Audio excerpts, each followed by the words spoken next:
Well, for more on China's aviation market, I'm joined by Captain Mark Weiss. He's the Director of International Operations at Reagan AeroTech. Welcome to the show. Thank you. So, looking at the current size and scope of China's aviation industry, how much growth potential do you see going forward? Oh, it's enormous. And when you really take a look at not just China, but take a look at the entire region, and that's really what you have to look at. The Asia-Pacific market has 4 billion people, and they accounted for over 30% of the global GDP. So when you take a look at how large China is relative to all of the other countries, you can understand the importance of China. Clearly a very important market there, and also they're going to need, obviously, these carriers to be able to support this huge travel market. So in terms of carriers, how much of that growth will come from Chinese-owned airlines versus, say, perhaps international airlines? Well, you're going to see actually a little bit of both, a kind of combination.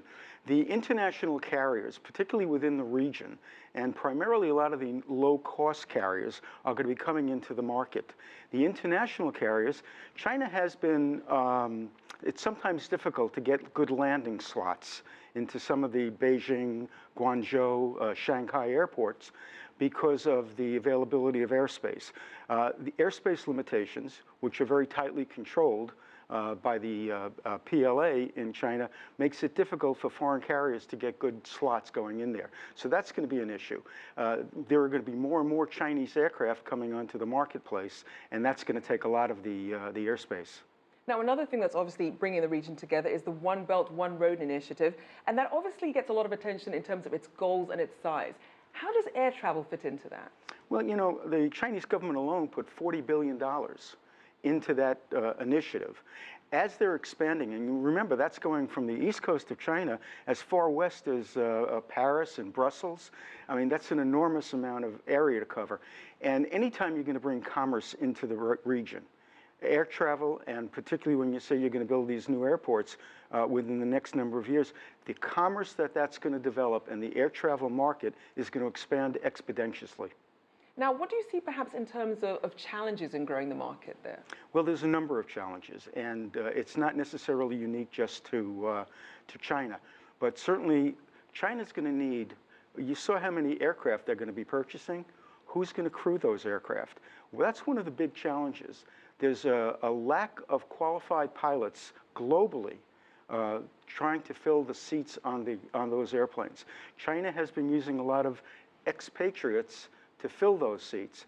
And right now, the aviation schools within China don't have the capacity to put on a lot more pilots. And the other real issue that they have there is that the pilots that they are going to put, if they're going to be flying international routes, really need to expand their aviation English programs, because English is the language around the world in aviation, and this is something that they have to take seriously.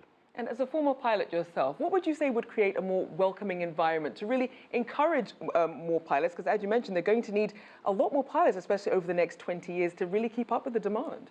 Well, certainly, at least in this country, there's been, pay has been an issue for new hire pilots. For what they're going to be paying, for what the Chinese airlines have offered to pay expatriate pilots like myself to fly some of their larger jets, what you can make in 1 month is oftentimes what a starting salary would be for an entire year for lower paid pilots. So they have to take a look at, the total work accommodation package, living, working. It's not one issue unto itself. Now, as you mentioned, the emergence of some of these low-cost carriers, what does the market look like for them, and how competitive can they be then with some of these more expensive carriers? Well, if you look at the US as a model or Europe as a model, what you see is that for a number of years, for the first 5, 6, 8 years, they do fairly well. Because their costs obviously are very low because of the pay, the cost of the aircraft. Fuel has been very inexpensive lately, so their costs are very low. But when you think about what happens over time, think about what happens with maintenance costs going up after a period of time. People are going to want more money to live on over time. Fuel costs are inevitably going to go up again. So when you put all of these combinations together, I think what you see, or will see, is a number of carriers going out of the market because of going out of business, which is going to require some type of consolidation. Well, we'll certainly have to see what takes off in that regard. Certainly an ambitious project. We'll have to leave it there. Thank you very much, Captain Mark Weiss.